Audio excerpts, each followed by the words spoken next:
Allô? Oui, Ah oui, oui, grand frère. Oui, oui, bonjour. oui, comment ça va? Oui, ça vient chez vous. Oui, grâce à Dieu, tout va très bien. Ok, vous m'entendez bien parce que mon réseau est un peu balance aujourd'hui un peu là. Non, on vous entend. On vous entend. Ok, Mhm, parfait. mhm, Ok, donc je vais aller rapidement, grand frère. mhm, Je vais pas trop durer.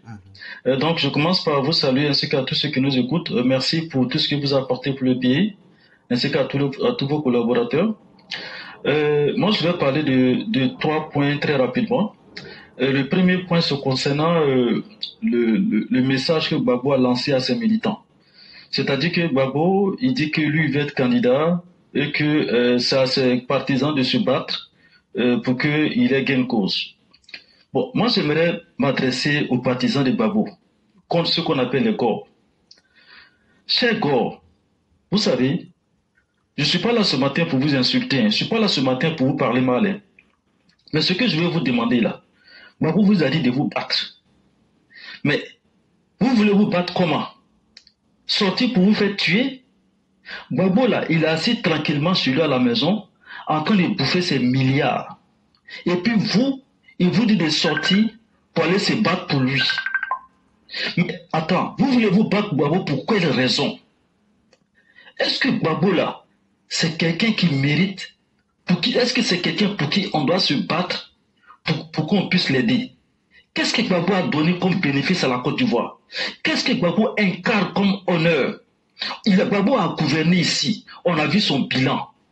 Mais est-ce que ça vaut la peine de se battre pour quelqu'un qui n'en vaut pas la peine?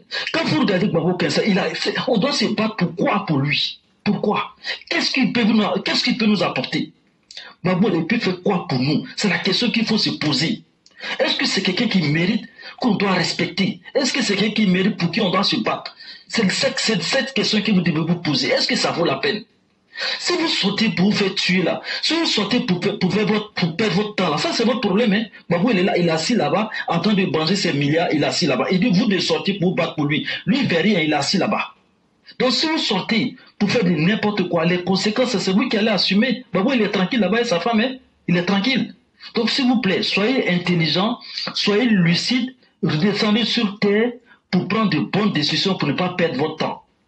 Donc ça, c'est pour les gens de Babou à qui j'aimerais lancer ce message-là.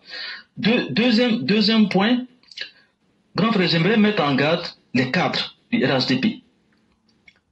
Vous savez, 2025 approche. Ce que j'aimerais vous demander encore de nouveau, c'est d'être loyal. Apprenez des erreurs apprenez des erreurs de ce qui s'est passé avant. On a vu en 2020, on a vu des cas du RHDP essayer de faire le double jeu. Il y a des hommes qui ont quitté le RHDP pensant que la désobéissance civile allait fonctionner. Mais on a vu ce qui s'est passé. Il y a des personnes aujourd'hui là, ils ne peuvent pas s'arrêter pour se bomber la poitrine, tellement qu'ils ont honte de ce qui s'est passé en 2020. 2025 approche, c'est 4. Faites très attention. Le double jeu là, ça ne marche pas. Vous allez revenir à avoir honte comme ce qui s'est passé à Mabri, comme ce qui s'est passé à qu'on appelle ça, j'ai oublié le nom de l'autre là. Ça m'échappe. À Montano. Donc, à Montano. Donc, s'il vous plaît, soyez loyal. Ne vous trompez pas. Le président Alassane Ouattara, c'est quelqu'un qui ne montre pas toutes ses cartes. Il ne montre pas toutes ses cartes. Hein. Il est assis là, il vous regarde. Vous tournez, il vous regarde. Donc, préparez-vous à être loyal avec le président. Préparez-vous à vous battre. Les gens qui vont passer autour pour vous blaguer, là, faites très attention. Et puis aussi, j'aimerais interpeller les cadres vraiment sérieux, les cadres honnêtes qui sont prêts à se battre pour le président. Faites attention. Parce qu'on se rappelle ce qui s'est passé avec Gueye. Il ne faudrait pas qu'on vous pousse à l'erreur. Il ne faudrait pas qu'on vous pousse jusqu'au bout. Au moment où vous allez vous rendre compte que vous avez fait des erreurs, c'est trop tard. On a vu ce qui s'est passé avec Gueye. Ils ont blagué Gueye jusqu'à... On sait comment ça s'est terminé. Donc, s'il vous plaît, faites attention. Où on s'en va là, les gens sont prêts, ils n'ont pas de bilan proposé, ils n'ont rien. Donc qu'est-ce qu'ils veulent? C'est pour vous pousser à faire des erreurs comme ça et puis atteindre le président. Donc s'il vous plaît, soyez loyaux, soyez intelligents, ne soyez pas bêtes, ne vous faites pas avoir. Donc ça c'est ce que j'aimerais leur donner comme message. Pour terminer, j'aimerais encore de nouveau interpeller les Ivoiriens. Où nous sommes rendus là, le président a beaucoup travaillé. Vous savez, quand on a facilement quelque chose, on pense que c'est facile d'avoir. Aujourd'hui, la Côte d'Ivoire a des ponts. A tellement de ponts même, on pense que c'est facile d'avoir. Aujourd'hui, la Côte d'Ivoire a des universités qui se créent un peu partout. On pense que c'est facile d'avoir les universités. Il y a des routes qui se créent partout. On pense que c'est facile d'avoir les routes. Il y a le courant, il y a l'eau. On pense que tout ça là, c'est facile. Chers Ivoiriens, allez-y regarder les pays d'à côté. Au Mali, là-bas, là, si on leur disait d'avoir un peu de notre courant là pour survivre, ils allaient lever la main. Il y a beaucoup de pays qui ont des problèmes de route. Allez-y regarder les pays à côté, vous allez voir de quoi il s'agit. Donc nous avons un dirigeant aujourd'hui qui s'appelle Alassane Ouattara qui se bat pour que notre quotidien s'améliore, pour que nos conditions de vie s'améliorent. Et vous pensez que c'est si facile que ça? Donc s'il vous plaît, on dit le vrai bonheur, on ne l'apprécie que lorsqu'on l'a perdu. Donc il faut savoir qui fait notre bonheur, qui ne fait pas notre bonheur. Le président Alassane Ouattara, il est là pour nous aider, pour notre bonheur. Mais Gbagbo, il veut notre malheur. Partout où il y a le malheur, c'est là que lui, il est là. On devait faire la fête de l'indépendance à Yamoussoukro. On lui a dit de venir, il n'est pas venu. Ça, c'était un moment de bonheur. Pour que les Ivoiriens soient réunis autour d'une fête, il n'est pas venu. La CAN, là, à la finale, on ne l'a pas vu. Donc, là où il y a le bonheur, là où on veut notre bonheur, Gbagbo ne veut pas ça. Là où on veut le malheur, c'est ce que lui veut. Donc, il faut que vous soyez intelligents. Les gens qui vous appellent à les soutenir, alors que vous savez qu'ils veulent votre malheur, est-ce que vous allez les suivre? Mais par contre, vous avez des gens qui se battent pour que vous ayez les routes, que vous ayez le courant, pour que vous ayez l'eau, pour que vous ayez tout. Mais c'est vers eux que vous devez partir. C'est eux, parce que ce qu'ils font, vous pensez que c'est facile. Hein? Vous pensez que c'est facile. Bon, on a vu autant de Gbagbo ce qui s'est passé. Hein? Donc j'aimerais vous interpeller pour que vous soyez intelligents. Ne vous laissez pas emporter par le beau discours. Nous, on vous montre les faits. On n'est pas là pour parler, on vous montre les faits. Donc si les faits sont là, vous les comparez et vous prenez une bonne décision pour qu'on puisse avancer. Donc grand frère, pas durer, c'est tout ce que j'avais à dire aujourd'hui. Merci, bonne journée. Vraiment, c'est à vous que reviennent les remerciements parce que ce que vous avez dit, c'est très clair et c'est tellement limpide que vouloir perdre le temps aux gens, ce serait leur manquer de respect, en tout cas pour ma part.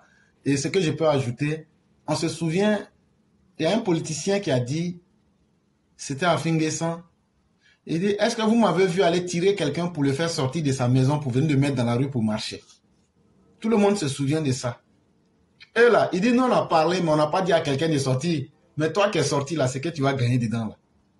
Si on n'a pas cassé ton œil, on va couper ton pied, ou on va couper tes bras, ou bien même là, tu seras mort. C'est là que tes parents vont comprendre que ce n'était pas un jeu.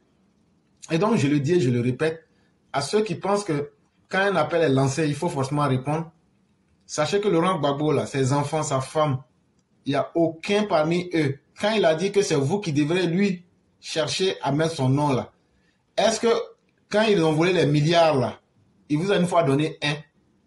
Ils ont pris ça pour construire des écoles. Ils ont pris ça pour construire des grandes choses. Et ils prennent ça pour bien vivre. Toi, un jour, ils t'ont donné 5 francs. Mais toi, tu vas sortir pour marcher pour eux. De la manière tu vas sortir là, c'est comme ça aussi on va t'arracher à la vie. Ce que je t'explique là, 2020 là, ça sera totalement différent de 2025. Parce que les conneries que vous avez fait aux gens là, non seulement ils ont la haine dans leur cœur, mais ils ne vont pas se priver de vous donner une leçon que vous n'allez pas oublier de sitôt. Et comme disait quelqu'un, à bon entendeur, salut, vous aurez été plus qu'avertis. Quand il s'agit de créer les troubles, il appelle les enfants des autres de sortir et lui-même il cache ses enfants. Comme quoi, vous ne méritez pas de vivre. Ce qu'on vous dit là, il n'y a pas de problème. Tout près n'est pas long. Dès que ça commence là, vous allez trouver ceux qui vont vous faire ça propre. Et puis on va passer à autre chose. De toute façon là, votre vie, si ça ne vaut rien, que vous donnez vos vies aux politiciens, ils vont les utiliser pour réaliser l'avenir de leurs enfants et de leurs petits-enfants. Et donc vraiment, merci beaucoup pour ce message. On espère que les autres, les uns et les autres auront compris. Et chacun peut le prendre comme il veut, en fonction de son existence. Vraiment, merci beaucoup. Ok, merci grand frère. Juste une petite dernière question. On ne voit pas Cyclone. Est-ce que vous avez de ces nouvelles? Cyclone est là. C'est son patron qui l'a coincé dans ces temps-là. Mais okay, là, il est là aujourd'hui, il va intervenir.